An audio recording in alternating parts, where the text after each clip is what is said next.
Me dan, dice, profecía sobre Duma. Me dan voces desde Seir. Guardia, dice, ¿qué de la noche? Guardia, ¿qué de la noche? ¿Qué hay de la noche? El guardia responde, la mañana viene y después la noche. Preguntad si queréis, preguntad y volver. Gloria al Señor. Puede sentarse, hermanos, gloria al Señor, aleluya. Ya nuestro pastor ha orado en esta hora, gloria al Señor. Pero ya allí sentaditos, yo quiero leerles, gloria al Señor, una nueva versión, o más bien dos versiones, para que arroje más luz sobre estos versículos. Y leímos, ¿verdad?, como aquí hay una pregunta y una respuesta. Pregunta y respuesta. Entonces, la primera versión es la internacional y dice: alguien me grita desde Seir, centinela, ¿cuánto queda de la noche? Centinela, ¿cuánto falta para que amanezca? El centinela responde: ya viene la mañana, pero también la noche. Si quieren preguntar, pregunten. Si quieren volver, vuelven. Pero hay otra versión que me gustó más y arrojó mucho más luz sobre estos versos. Es la versión Nueva Biblia Viva. Y dice así: alguien de entre ustedes continuamente me llama. Dice el profeta: alguien de ustedes continuamente me llama. Guardia, ¿qué de la noche? Guardia, ¿qué de la noche? ¿Cuánto tiempo falta? El guardia responde: el día de su juicio está amaneciendo. Pero escuche esta frase: el día de su juicio está amaneciendo. Vuélvanse a Dios para que yo pueda darles mejores noticias, dice el profeta. ¿Cuántos glorifican a Dios? Eso es lo que muchos no quieren. Dice, el profeta dice: vuélvanse a Dios para que yo pueda darles nuevamente mejores noticias. Búsquenlo y luego vuelvan a preguntar. Porque muchos quieren buenos resultados, pero no cambian de conducta, no cambian de comportamiento. ¿Se da cuenta, mi querido hermano, la diferencia? Porque esta gente gritaba, esta gente acudía por mejores respuestas. Quería buenos resultados, pero no cambiaba su conducta, no cambiaba su comportamiento. Entonces, averiguando y preguntando, como dijo alguien, yo pregunté a Google, ¿cuál es la hora más oscura de la noche? Y Google dice que la hora más oscura de la noche es justo antes, la hora justo antes de lo que procede del alba. Eso es como decir de 4 o 5 de la mañana, la mañana está rica, ¿verdad? Nadie quiere levantarse, pero esa es la hora que se aproxima cuando el alba está a punto, ¿verdad?, de salir. Ustedes ahora no quieren levantarse ni aunque le quitan la cobija, ¿verdad? Ni aunque tenga 2 o 3 alarmas ahí. Vuelve a apagar la alarma nuevamente y con este frío mucho más. Pero ¿sabe qué? Eso es. Entonces, cuando hablamos de la noche, hermanos, meditando yo en estos versículos, habla de las tinieblas y habla de la noche. Al meditar un poco sobre esto, que se puede interpretar simbólicamente en 4 maneras. Yo agarré 4 maneras. Y una de las formas, simbólicamente, cómo interpretar la noche o las tinieblas. Por ejemplo, la muerte, ¿verdad? La muerte. Allá en Eclesiastés habla y dice de que habrá un momento donde no verás tú la luz del sol, la luz del día. Ya no lo verás. ¿Por qué? Porque vas a tu morada. Vas a tu morada, pasaste la eternidad. Por eso Jesús en una ocasión dijo: mientras que el día dura, yo trabajo, porque vendrá la noche cuando ya no se puede trabajar. ¿Cuántos están dispuestos a servir y a obrar mientras que Dios nos dé licencia para servirle? Amén. Ahora se acercan las elecciones de las sociedades, de jóvenes, de señores, de caballeros, de damas, ¿verdad? No se esconde, no se como dice el pastor, como la brisa, ¿verdad? Como el parabrisa. Entonces, sirvamos al Señor, amén. Gloria a Dios. Amén. Simbólicamente podemos interpretar estos versos, ¿verdad? Acerca de lo que es las tinieblas, la oscuridad. Otra forma es las tinieblas moral de este mundo. Hermanos, vivimos en un mundo caído. ¿Cuántos saben eso? En un mundo caído. Las tinieblas morales del mundo, en las que los hombres duermen y están embriagados. Hay muchos, dice que por más que andan allí andando, pero en realidad están ciegos, están cegados y están, ¿por qué? Porque están caminando en la oscuridad, en la oscuridad. Eso es lo que habla la palabra del Señor. También se puede interpretar del rechazamiento de Cristo. Hermanos, el mundo no ama a Dios. El mundo rechaza a Cristo, rechaza a Dios, rechaza al Señor. Por eso te rechazan a ti, me rechazan a mí. Por eso nos odia el mundo, porque no somos ¿de qué? No somos del mundo. Entonces el mundo rechaza a Cristo. Otra forma que se puede interpretar es que podemos aplicarlo, y esto yo lo agarré y es muy interesante, que podemos aplicarlo a las noches de la vida. A las noches de la vida. Las tinieblas que pasamos, las tinieblas que cruzamos, las tinieblas que no queremos pasar, pero las tenemos que pasar, las tenemos que pasar. Por eso se me hizo interesante esta historia sobre un joven alumno en clase seminario que le pregunta a su maestro, una pregunta, ¿verdad? O quizás pareciera capciosa al maestro, pero el maestro la responde en tres formas, en tres maneras. La pregunta que el alumno hace es: maestro, ¿por qué Dios permite la noche? ¿Por qué Dios permite la noche?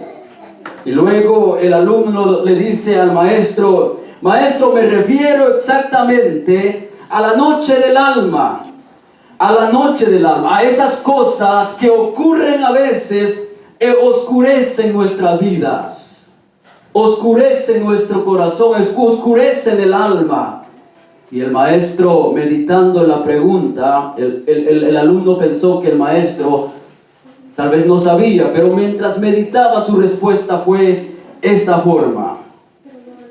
Mirando al joven le dice: hijo, creo que Dios permite la noche porque hay frutas que solo maduran bajo la luz de la luna. La luz del sol los quema. Hay frutas que solo Dios permite que solo maduran, dice, durante la noche bajo la luna. Y la segunda respuesta es: flores de belleza exclusivas y pétalos tan delicados solo crecen en el anochecer.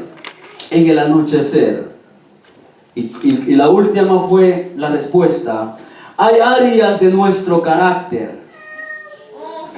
¿Cuántos están allí? Amén. ¿Están aquí? Hay áreas de nuestro carácter que solo se forman en la universidad radicada en el corazón de las sombras.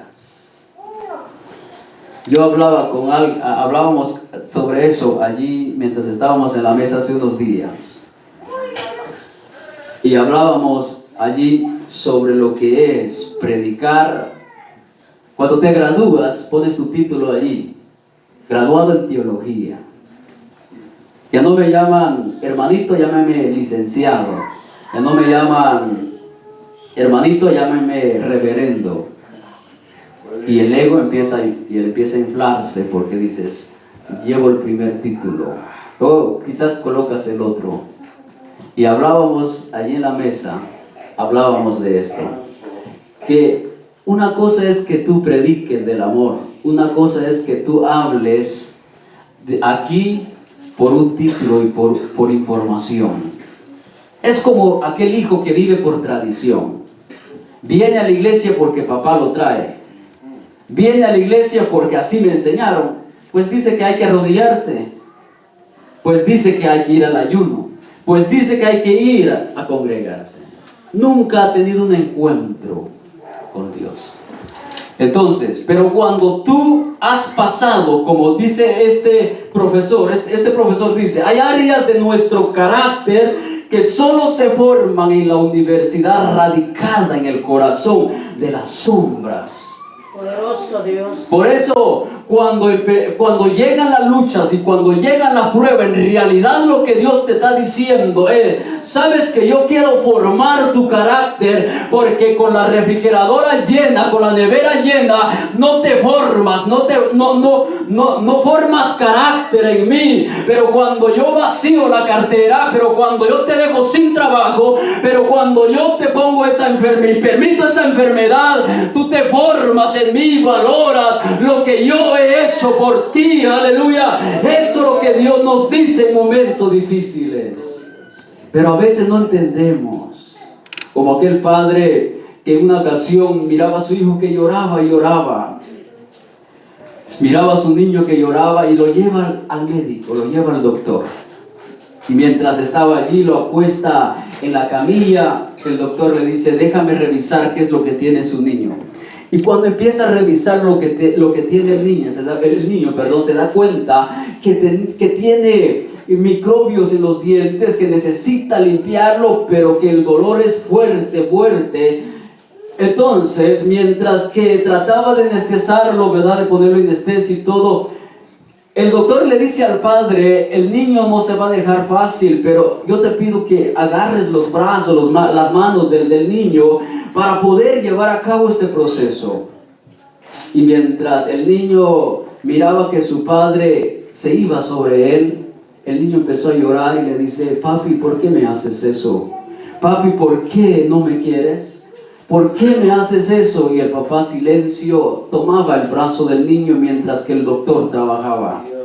Cuando terminó con aquel dolor tan grande, el niño lloraba.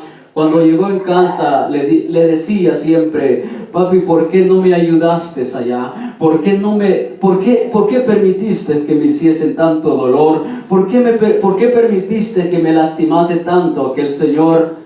Hijo, le dice, eso es para tu bien. Era para tu bien que yo te agarraba, era para tu bien que yo te sostenía, era para tu bien que yo te aprisionaba, era para tu bien. Y el papá dijo, por la edad que tiene, no comprende lo que yo estoy haciendo por él.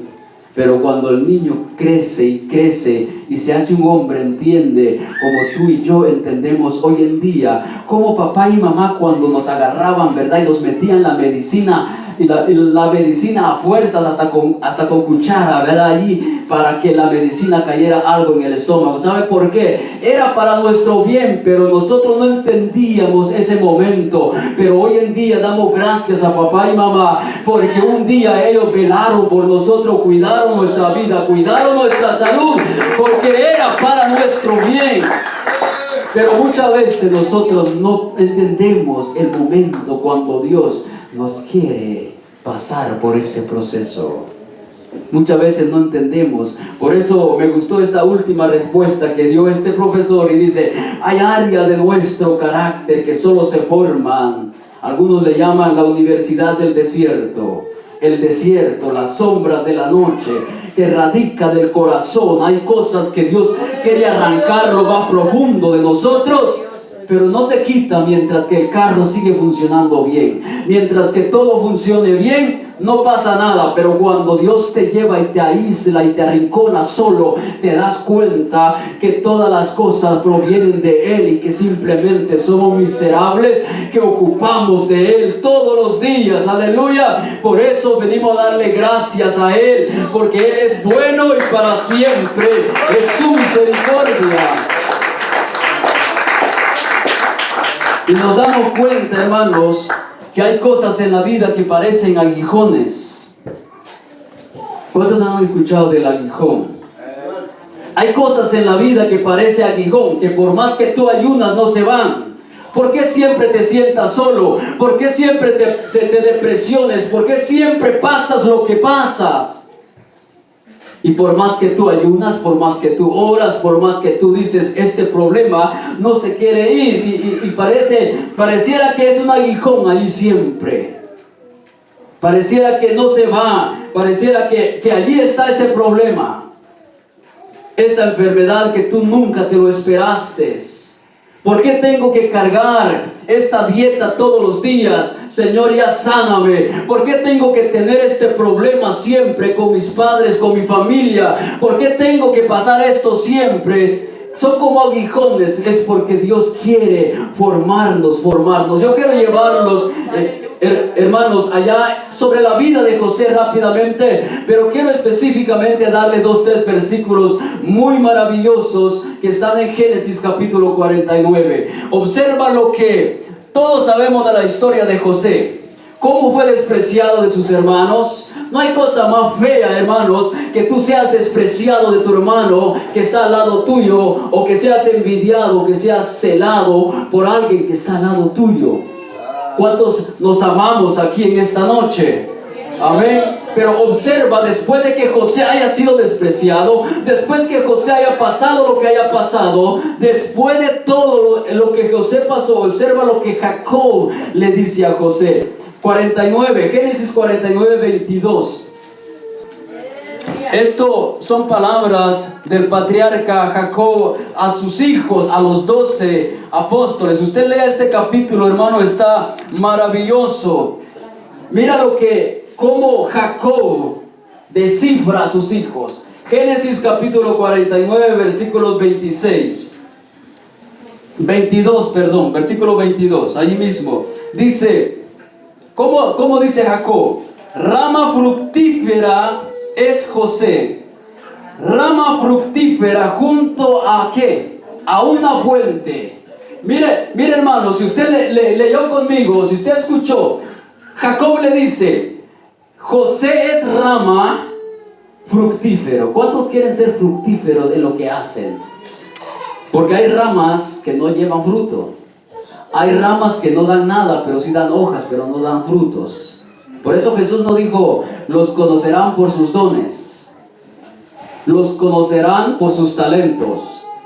Jesús no dijo, los conocerán por lo que hacen, conocerán por sus hojas, tampoco. Jesús dijo, los conoceréis por sus frutos, porque por el fruto se conoce el árbol, por su fruto se conoce quién es quién. Por su fruto, no por lo que hace. Tú puedes saltar y brincar y patalear, pero ¿cómo es tu fruto? ¿Cómo es tu conducta? ¿Cómo es tu fruto?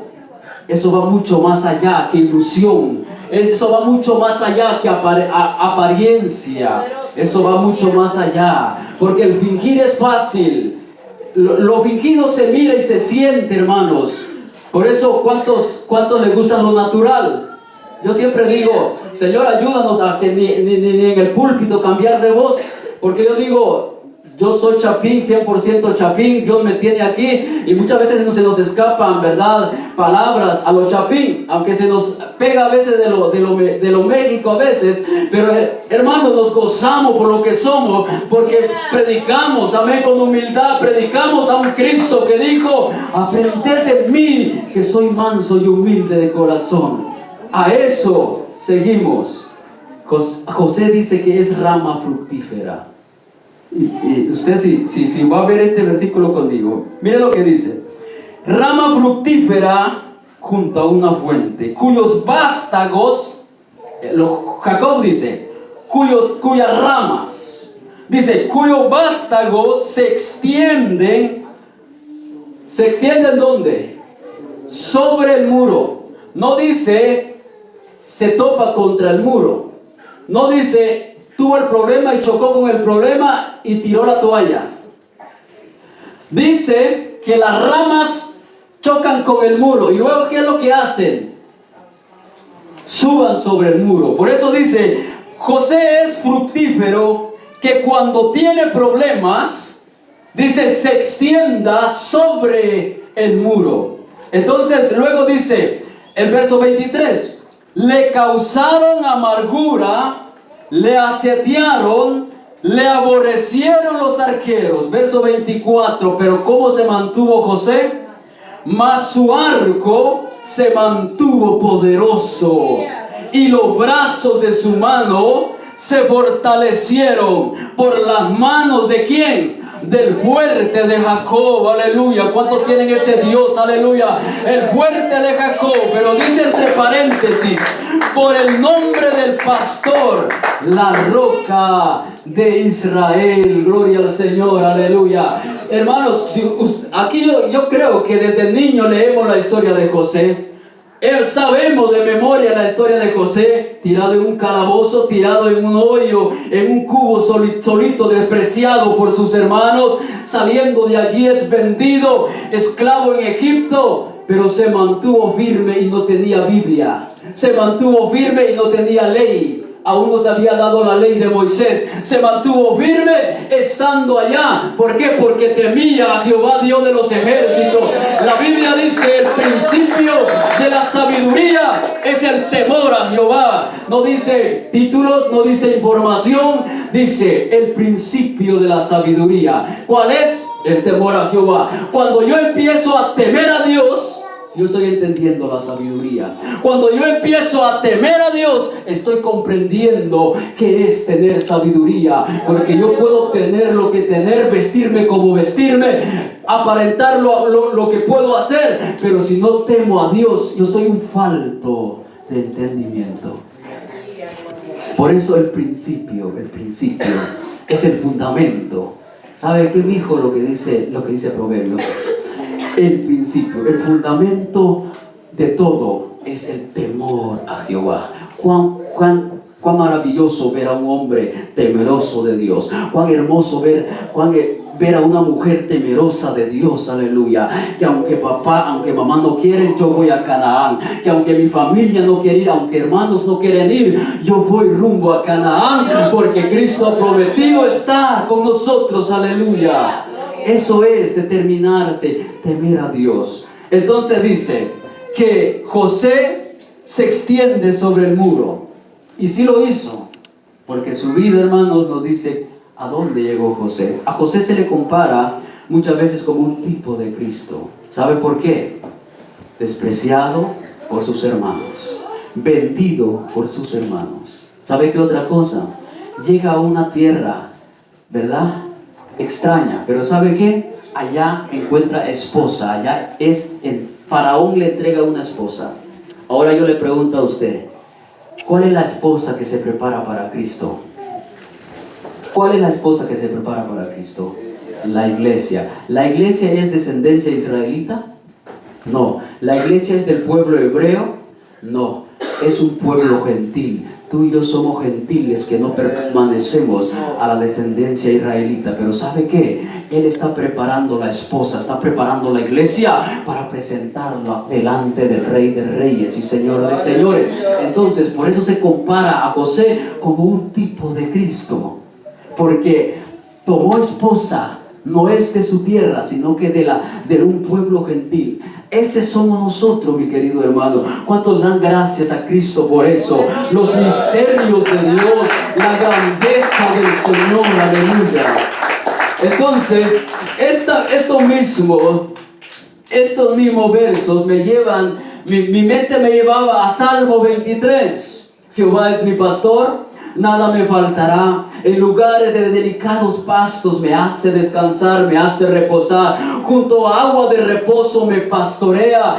Conforta mi alma, me guía por sendas de justicia por amor de su nombre. Que aunque yo ande en valle de sombra de muerte, no temeré mal alguno, porque tu vara y tu cayado me infunden aliento. Pero dice el versículo 5: adereza también mesa delante de mí en presencia de mis angustiadores. ¿Sabe qué es lo que significa eso? Volteando y viendo ese versículo, dice David, ¿sabe qué?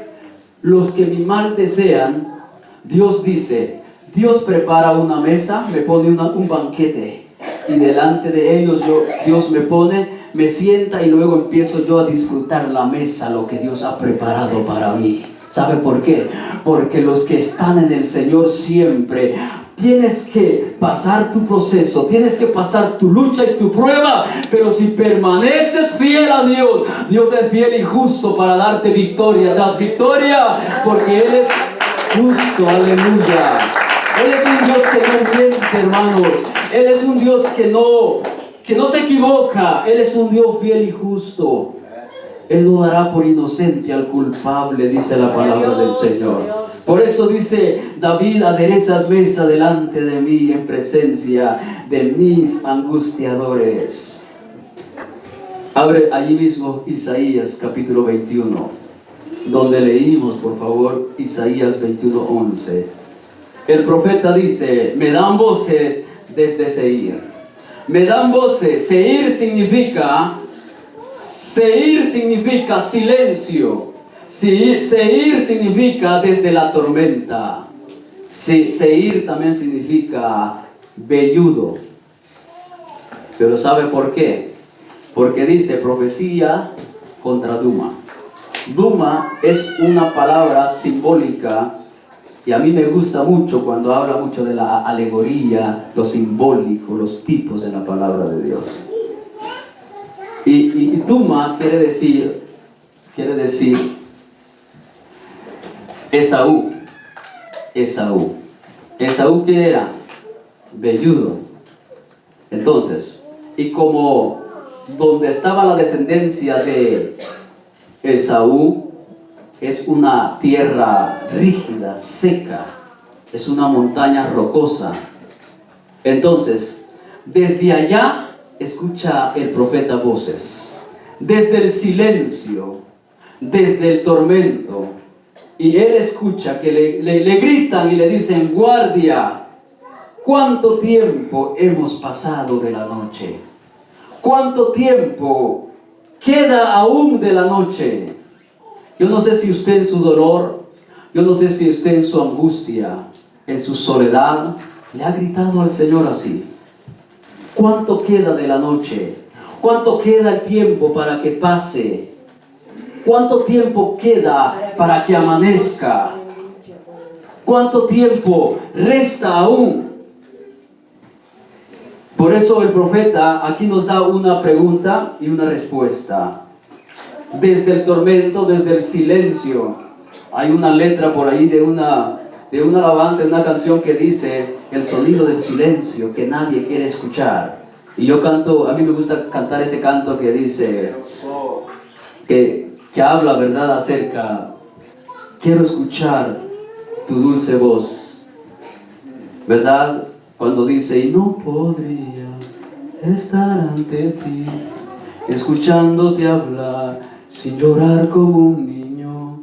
¿Por qué? Porque cuando tú estás en el silencio y llega el Señor a ministrarte, te quebranta, te quiebra por dentro y tú te derramas como nunca. Porque, hermanos, aunque el maestro está en silencio, Él está callado porque tú estás pasando tu test, tu examen. Él está allí presto para escucharnos desde el silencio. Para escucharnos, no importa el tormento que estés pasando. Por eso dice: ¿qué de las tinieblas? ¿Qué de la noche? Y lo llevaría, mi querido hermano, en Génesis capítulo 1. Y quiero llevarlo rápidamente, luego avanzamos más rápido, gloria al Señor. Génesis capítulo 1. En el principio creó Dios los cielos y la tierra. Pero vamos a leerlo, amén, 5 versículos. Génesis capítulo 1. Eso los niños lo saben también, gloria al Señor, aleluya.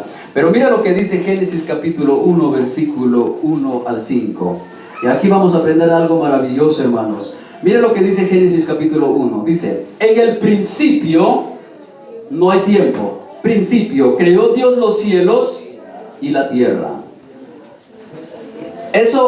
Eso en la teología, hermanos, mire bien, ¿verdad? Vamos saliendo aquí, escuché en labios de un pastor, doctor en Biblia, y le comentó a alguien allí así rápido, yo pues allí de lejos escuché, y le dijo algo interesante, y le dijo: si Dios es un Dios de orden, ¿por qué en el versículo 2 nos dice: y la tierra estaba desordenada y vacía? Porque el hermanito le preguntaba: ¿por qué tengo que ir al instituto bíblico? Porque en el instituto bíblico te vamos a enseñar si Dios es un Dios de orden ¿Por qué la tierra estaba desordenada entonces y vacía? Entonces uno dice, sí, cierto. Si Dios es un Dios de orden, ¿por qué la tierra estaba entonces desordenada y vacía? ¿Qué pasó? ¿Qué sucedió? Son cositas que pareciera que no es, pero te parte la cabeza. Porque dentro del versículo 1 de este Génesis al versículo 2 sucedieron muchas cosas. Ahora quiero que lea conmigo el versículo 2 y vea lo que dice ahí en el versículo 2. Dice, la tierra entonces dice estaba ¿qué? Desordenada y vacía. Dice que lo que cubría era las tinieblas estaban sobre la faz del abismo. Las tinieblas, la oscuridad estaban sobre la faz del abismo. ¿Te imaginas el caos que estaba esta tierra entonces, este planeta? ¿Te imaginas cómo estaba entonces todo el caos en la cual nosotros podemos ver ahorita? No había orden.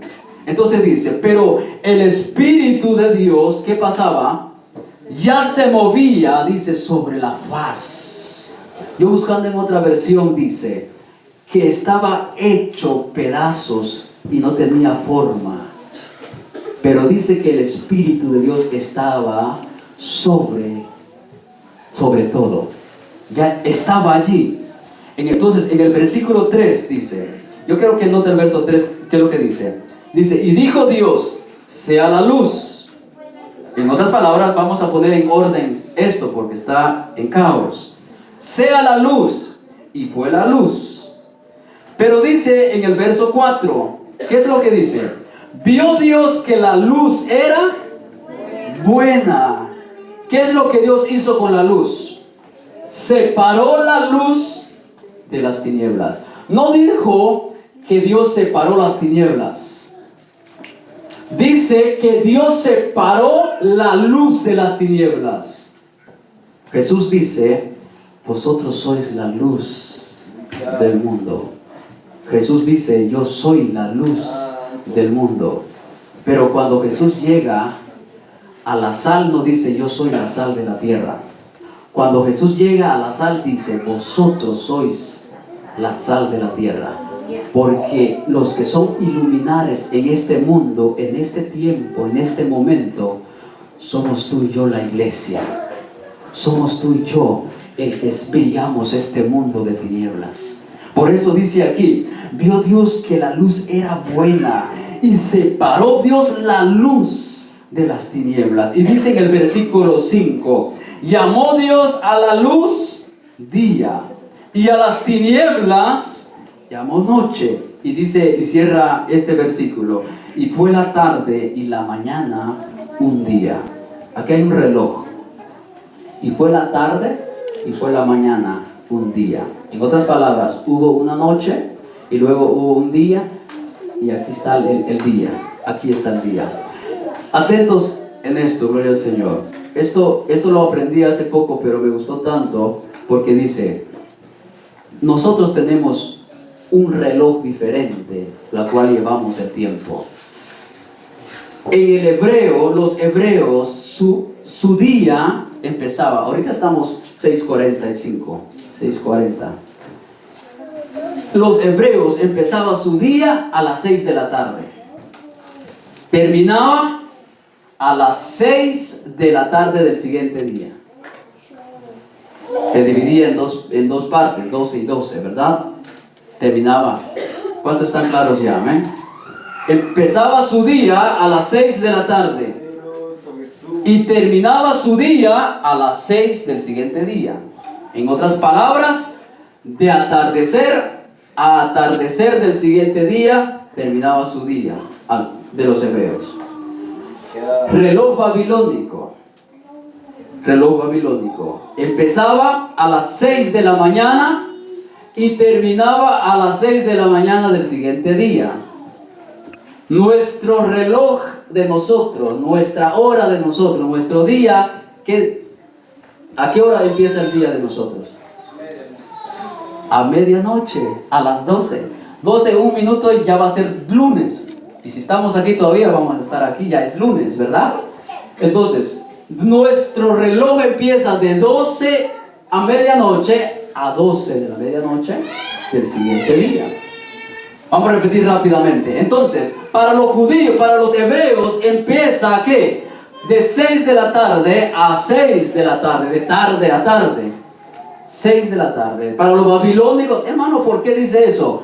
La Biblia no se escribió en Estados Unidos. La Biblia no se escribió en Guatemala, no se escribió en México. La Biblia lo escribieron hombres del Oriente, tanto como los hebreos lo escribieron. Pero lo escribieron, mire, gente que venía de Babilonia, gente que venía de egipcios, gente que venía, ¿dónde? De diferentes partes, donde tenían que diferentes... O sea que allí es donde nos damos cuenta. Si nosotros a veces nos confundimos aquí, ¿a qué hora será Guatemala ahorita? ¿Qué hora será México? Al DF, que a Tijuana es diferente. Si nosotros nos confundimos, ¿cuánto más? Pero ellos llevaban así, los egipcios tenían el mismo calendario. Entonces, ¿cuál es nuestro calendario? ¿Cuál es nuestro reloj de nosotros? Es el reloj romano. Es el reloj romano. En otras palabras, tenemos nosotros un reloj gregoriano. Un calendario gregoriano que viene ¿de dónde? De Roma. Y por eso, de 12 a 12 es nuestro día. Pero en este tiempo, por eso dice aquí la Biblia, y fue la tarde, y fue la mañana, el primer día. Entonces, eso pasaba desde el principio. Esto pasaba que el reloj era diferente a como nosotros lo llevamos ahorita. Ya después, durante los tiempos, se fue modificando todo, se fue modificando así como nosotros lo vemos hoy en día. Hermanos, llegamos a la cruz. ¿Cuántos ven esto aquí enfrente? La Santa Cena. La Santa Cena. Llegamos a la cruz. Quiero que abre conmigo su Biblia Lucas capítulo 23. Porque si no llegamos a la cruz, este mensaje es en vano. Pero cuánto dan gracias a Dios por la cruz, aleluya. Oh hermanos, cuando tú meditas en la cruz, cuando tú meditas lo que pasó allí, derramas tus lágrimas delante del Señor. Por eso no tocamos aquí algún corrido, ¿verdad? Cuando estamos aquí enfrente. Por eso no tocamos algo que nos puede hacer quizás brincar, quizás emocionarnos. Porque cuando pasamos aquí enfrente, es un momento solemne. Es un momento donde tú dices, yo estoy aquí para que Dios me fulmine. Yo estoy aquí para que Dios me destroce por completo. Yo estoy aquí por su justicia. Yo estoy aquí por lo que Él hizo por mí. Yo estoy aquí porque Él es bueno. Yo estoy aquí porque Él es el que me limpia. Yo estoy aquí porque Él es el que lo hizo por mí. ¿Y sabe qué es lo que pasó? Estamos hablando de la oscuridad de la noche, de las tinieblas. Lucas capítulo 23, versículo 44. Lucas capítulo 23, versículos 44. Dice que a Jesús, miren lo bueno que le di lo del reloj antes, porque a Jesús lo llevan ¿a qué horas a la cruz del Calvario? A la hora tercera. A la hora tercera. Para nosotros no es la hora tercera, porque si empezamos a medianoche, por eso decimos, ¿a qué hora es? Son a las 12, porque ya llevamos 12 horas. ¿Y empieza qué? A la 1 otra vez, el siguiente periodo de 12 horas. Pero a la hora tercera es Jesús llevado a la cruz. A la hora sexta, mira lo que pasa. Lucas capítulo 23, versículos 44. Dice, y estando en agonía, nuestro maestro oraba más intensamente, y era su sudor como grandes gotas de sangre que caían hasta la tierra. Cuando se levantó, allí en 23:44, cuando era como la hora ¿qué? Sexta, hubo en la tierra tinieblas. Cuando era como la hora sexta, al mediodía, hubo tinieblas sobre toda la tierra hasta la hora ¿qué? Novena, que viene siendo 3 de la tarde para nosotros, 3 de la tarde. Y el sol se oscureció y el velo del templo se rasgó por la mitad. Entonces Jesús, clamando a gran voz, dijo al Padre, en tus manos encomiendo mi espíritu. Y habiendo dicho esto, expiró. Yo lo que quiero que usted note, hermano, es Cuando llegó la hora sexta, dice que hubo tiniebla densa sobre la tierra. Algunos estudiosos dicen, y una vez, si no me equivoco, nuestro hermano Gaspar lo dijo, pero que se oscureció tanto los cielos que no podía pasar los rayos del sol. ¿Sabe por qué? Porque la misma huestes de las tinieblas, lo mismo que habla Efesios, tapó tanto el cielo, porque ¿sabe qué? Están viendo que el Hijo de Dios estaba muriendo y estaban celebrando. ¿Sabe por qué? Porque por eso se puso densa tinieblas, porque el pecado pesa.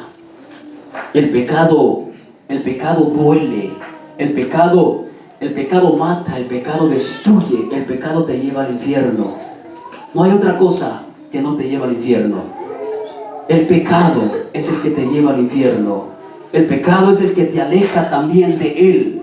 Es el pecado. Por eso dice que cuando Él estaba en esa cruz, hubo tinieblas, densas tinieblas. Se apagaba aquella luz. ¿Sabe qué venía a mi mente, hermanos? Se apagaba el sol de justicia. Se apagaba el sol de justicia.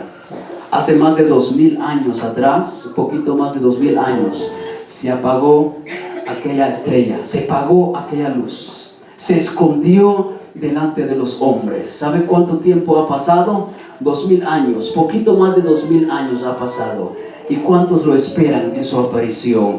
¿Cuántos esperan ese día glorioso, ese momento glorioso, cuando nosotros lo volveremos a ver nuevamente, cara a cara? Gloria al Señor. Aquella luz verdadera, dice el Señor, que alumbra a todo hombre, venía a este mundo. Aquella luz verdadera venía a este mundo de tinieblas. Pero me gusta más lo que dice en el Evangelio Juan 3:19. Y esta es la condenación, dice el Señor. Miren, hermanos, yo si tuviese la Biblia ahí, si tuviese para marcarlo, marcaría este verso. Y esta es, dice el Señor, y esta es la condenación. 2 puntos. Que la luz vino al mundo y los hombres amaron más las tinieblas que la luz. Dice, lo voy a leer una vez más. Que la luz vino al mundo. Esta es la condenación. Que la luz vino al mundo y los hombres amaron más las tinieblas que la luz. ¿Por qué razón? Porque sus obras eran malas. Me gustó lo que dijo en una ocasión Roberto Lugo, amén.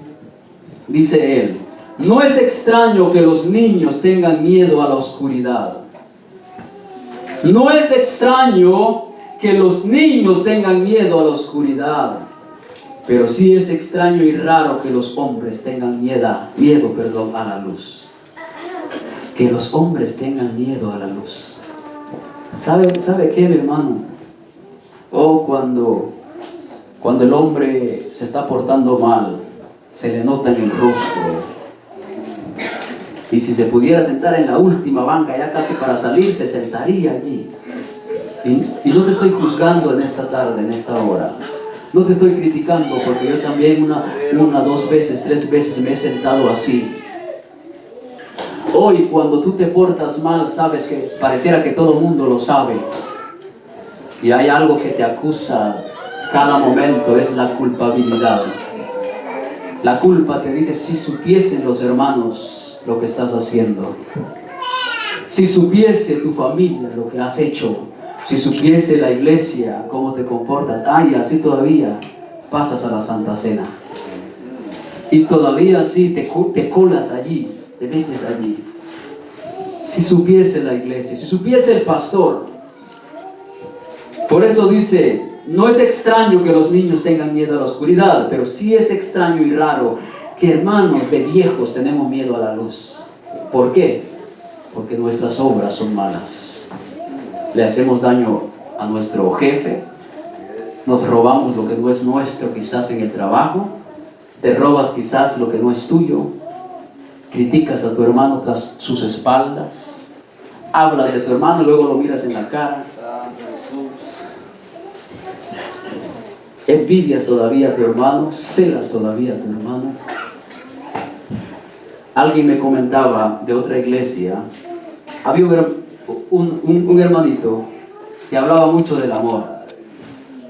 Hoy cuando hablaba del amor quería saludar, pero cuando no hablaba del amor, no te conozco. Porque teniendo el micrófono, hermano, podemos decir muchas cosas. Pero nosotros somos cartas abiertas, leídas por todos los hombres. Yo no necesito hablar mal, tachar a mi hermano o mi hermana para que mis hermanos lo vean mal. Yo no necesito hablar mal del pastor para que se fijen de sus errores. ¿Sabe por qué? Porque todos somos cartas abiertas, leídas por todos los hombres.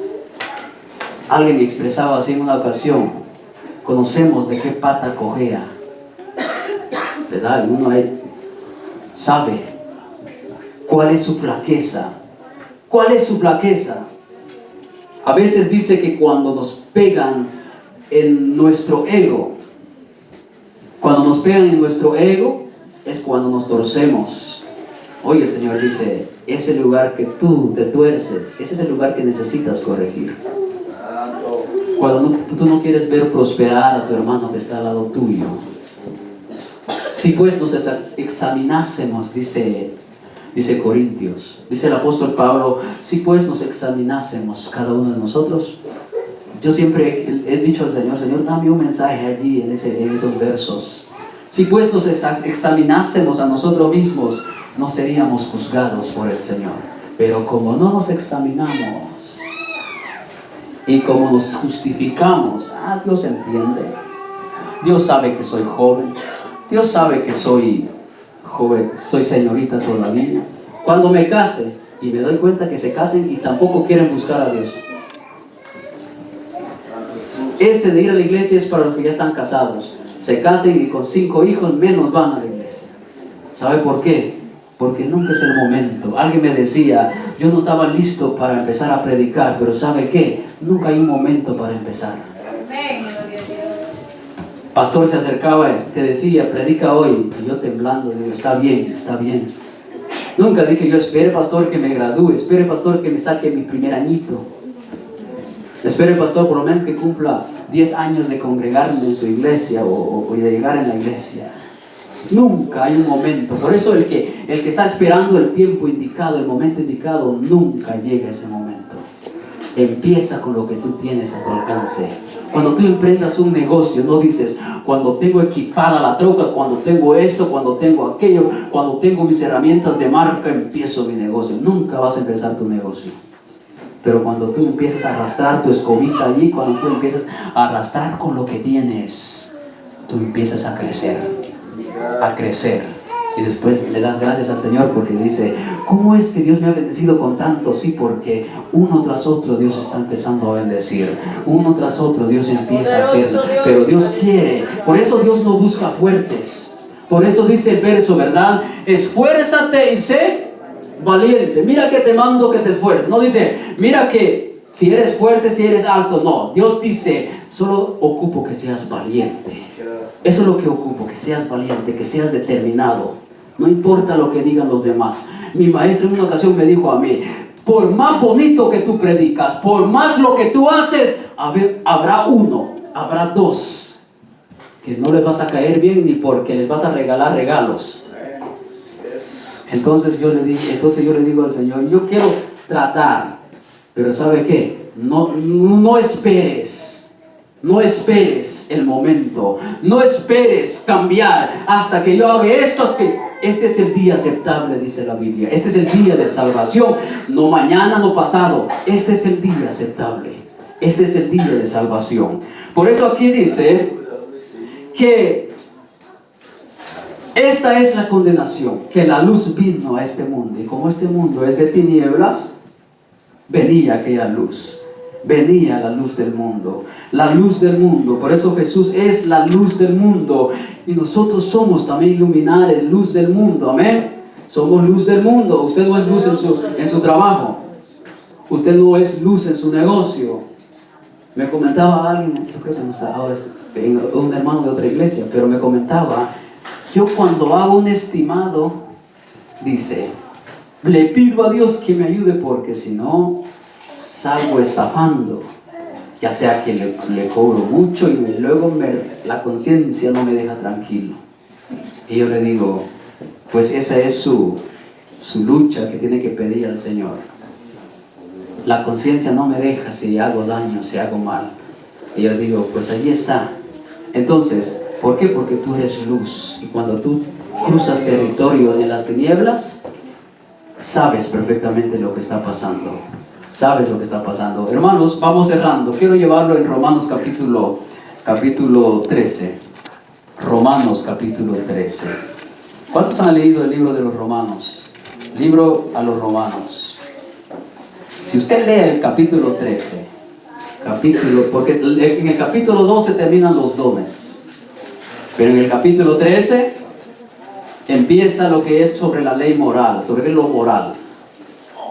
Sobre lo moral. ¿Sabe que, mi querido hermano, la gente no le gusta cuando se le habla de moralidad? La gente no le gusta cuando se le dice que tú me vas a enseñar a mí cómo vivir. Que tú me vas a enseñar a mí cómo vivir. Lo moral nos enseña, es como el termómetro. El fundamento es la palabra de Dios.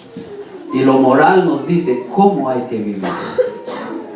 Porque cada uno aquí quizás viene de familias de brujos, otros vienen de familia de adivinaciones, otros vienen de familia que practicaba la magia, otros vienen quizás de familias satánicas que no lo dice, pero dice, del modo que si alguno está en Cristo, nueva criatura es. Ahora bien, pero cuando venimos en la casa de Dios, tenemos que ser instruidos, tenemos que ser educados de acuerdo a la palabra de Dios. Entonces yo le hablaba de la moralidad. En el capítulo 13 nos dice el apóstol Pablo, sométense a las autoridades, obedezcan a las leyes, paguen a todos, no deben a nadie. ¿Se da cuenta? Por eso dijo alguien, el día que tú emprestas un dinero a tu hermanito, dice, el día que tú haces un préstamo, no emprestes mucho para que así regáleselo. Eso me dieron un consejo a mí. Entonces, si te pide un poco más, dile que no tienes. Para después, ¿verdad? No sea que tú vas a cargar algo allí y dice, no hermano, uno siempre dice, Señor, dame un corazón limpio. Señor, dame un corazón limpio. Ayúdame. Por eso ten cuidado, ¿verdad? Pero hablando de todo eso, pagan sus impuestos. ¿Se da cuenta? Por eso yo dije, cuando se habla de moralidad, no nos gusta, dice, porque nos dicen cómo tienes que vivir. Ah, no, dice, que el presidente no lo sepa nada, él tiene mucho dinero allá. Hasta cuando ya le llega lo difícil, ¿verdad? Hasta ahorita dice aquí corriendo, oren por mí, pero nunca puso de su parte. Entonces, habla de los impuestos, usted ve. Pero mira lo que dice allí mismo Romanos capítulo 13 versículo 11. Y con esto terminamos, hermanos. Romanos capítulo 13 versículo 11. Y esto, conociendo el tiempo, que ya es hora de levantarnos del sueño, porque ahora está más cerca de nosotros nuestra salvación que cuando creímos. Verso 12. Aquí está la respuesta, lo que le decían al profeta en Isaías. ¿Se da cuenta? Centinela, guardia, ¿qué de la noche? Y aquí está el termómetro, aquí está el reloj despertador. Versículo 12. La noche está, ¿qué? Avanzada. Se acerca el día. Si el apóstol Pablo nos dice eso, la noche está avanzada, entonces nosotros vivimos en un mundo de tinieblas. La noche está avanzada y se acerca el día. Desechemos pues, dice el apóstol, las obras de las tinieblas y vistámonos las armas de la luz. Efesios 6:10, que tanto nos leen. Vístense de la armadura, de la fe, del amor, de esto, de aquello, de todo, de la espada. Esas son las armas de la luz. Pero dice, desechando las obras de las tinieblas. ¿Cuáles son las obras de las tinieblas? Verso 13. Andemos como de día honestamente, no en glotonerías, que es comer demasiado o comer abusadamente. Hay ayuno, hermanito, yo no aguanto llegar a la 1, no voy, porque usted ama la comida. y no quiere dejar el desayuno. Por eso se llama dejar el desayuno, porque usted durante la noche ha ayunado y en la mañana dice desayuno. Entonces, tú no agarras el desayuno, sigue el ayuno. Amén. No en glotonerías, no en borracheras. Aquí encierra un paquetito, hermano, todos. Para los que les gusta, yo no sé por qué me agarré lo que no tenía que agarrar. Sí, pues, qué inteligente. Pisaste donde no tenías que pisar, así de simple. No en lujurias, no en lascivia. Y aquí entra lo que es el lujuriar. Lo que es el lujuriar, lo que es la lascivia. La lascivia es apetito sexual desordenado. Lascivia es codiciar lo que no es tuyo. Lascivia es desear la mujer ajena. Todo es lascivia. Entra lo que es pornografía, entra lo que es toda avaricia, todo lo que es deseo desordenado en uno. ¿Cómo están tus pensamientos? Hoy las redes sociales sacudan por todos lados. Miras un video y el algoritmo de las redes sociales arrastran videos. Y si tú no das pausa, si tú no das eliminar, y si tú no das, el enemigo está allí al acecho. Él dice, la noche está avanzada. Desechemos pues las obras de las tinieblas, que son glotonerías, las borracheras, lo que es la lujuria, lo que es la lascivia. Oh, hermano, mira, aquí dice, no en contiendas. No en contiendas. Luego dice, ni envidias. No en envidias. Pero nos dice el verso 14, vestíos del Señor Jesucristo y no proveáis para los deseos de la carne. Vestíos del Señor Jesucristo. Cuando nosotros nos revestimos del Señor, queremos parecernos a Él, queremos vernos como Él. Termino con esto, gloria al Señor, aleluya. En Malaquías capítulo 4 dice que nacerá el sol de justicia y en sus alas traerá salvación. Estamos avanzados de la noche, mi querido hermano, y lo que nos espera es la venida de nuestro Señor Jesucristo. Por eso la Santa Cena, el Señor dijo, hacer esto en memoria de mí todas las veces que la hicieres, hasta que yo venga. ¿Sabe qué? Cada vez que nosotros tomamos la Santa Cena, estamos diciendo, creo en tu venida, creo que viniste a este mundo a morir por mí, por mis pecados, pero también creo que vienes por tu iglesia, vienes por mí, aleluya. Y por causa de eso nosotros nos preparamos. Por eso dice, portémonos como de día, como los que andan de día y no como los que andan de noche. Gloria al Señor, aleluya. Nos ponemos de pies en esta hora, gloria al Señor, aleluya. Voy a dejar esta frase porque no quiero llevarme eso. Para los santos el alba ya apunta, pero para los pecadores la noche viene. El mundo presente es el único infierno que los creyentes van a conocer, y es también el único cielo que los incrédulos van a experimentar. Qué tremendo, hermanos, porque hay mucha gente que dice, yo creo que este es el infierno. Otros dicen, yo creo que este es el cielo, porque yo no necesito ir allá arriba, yo no necesito otro cielo. Por eso dice que el mundo presente es el único infierno que los creyentes van a conocer, donde todavía tenemos que pasar por situaciones difíciles. Pero también dice que es el único cielo que los incrédulos van a experimentar, porque nunca, tristemente, nunca llegará. La larga noche del pecado se ha extendido por miles de años, desde su comienzo con la rebelión de Adán. Empezó la noche, la gran noche.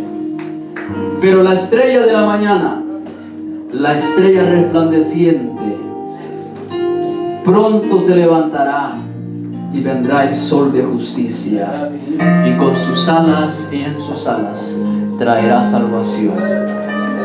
Gloria a Dios. Por eso yo estoy aquí agradecido con el Señor. Guardia que de la noche ¿Cuánto queda de la noche? Yo no sé de ti, pero yo estoy ansioso de ese momento glorioso con mi Señor. Aleluya. Un día le veré cara a cara. Y como dice aquel canto, solo puedo imaginarme, pero cuando esté delante de Él no sé qué podrá pasar. Pero sí lo que sé es que probablemente caeré postrado delante de Él. Probablemente alzaré mis manos y le diré: he llegado a la meta, he llegado delante de ti. Aleluya. Oh Señor, te damos gracias, te damos gracias, te damos gloria. Gracias porque tú eres el sol de justicia. Tú eres el que paga a cada uno conforme a su obra. Tú eres el que recompensa. Tú eres, Señor, el que nos levanta, el que nos atrae con su grande amor y con su misericordia. Eres tú, Jehová, que nunca se ha cansado, que siempre nos levanta, que siempre nos dice: yo te ayudo, yo te esfuerzo, yo estoy contigo, no te dejaré ni te desampararé. Aleluya. Por eso le adoramos, por eso le glorificamos, aleluya. Por eso le bendecimos, aleluya. Te adoramos, Señor, tu presencia es grande, tu presencia es maravilloso. Él es el sol de justicia, Él es el alfa y la omega, Él es el principio, Él es el fin. Él es, aleluya, el que refleja, el que da vida. Él es el que levanta de la oscuridad, de las tinieblas del pecado, al caído, al pecador, aleluya. En esta noche Él está aquí, aleluya. Habrá alguien que quiere recibirlo, habrá alguien que quiere entregar su vida, habrá alguien que quiere decirle: oh Señor, ilumina mi vida, ven a mí, ven a mi corazón, resplandezca, levántame, restáurame, aleluya. Te adoramos, Señor, te bendecimos, te adoramos, te bendecimos, aleluya. Te adoramos, te bendecimos, te honramos, te bendecimos, te honramos, te glorificamos, aleluya.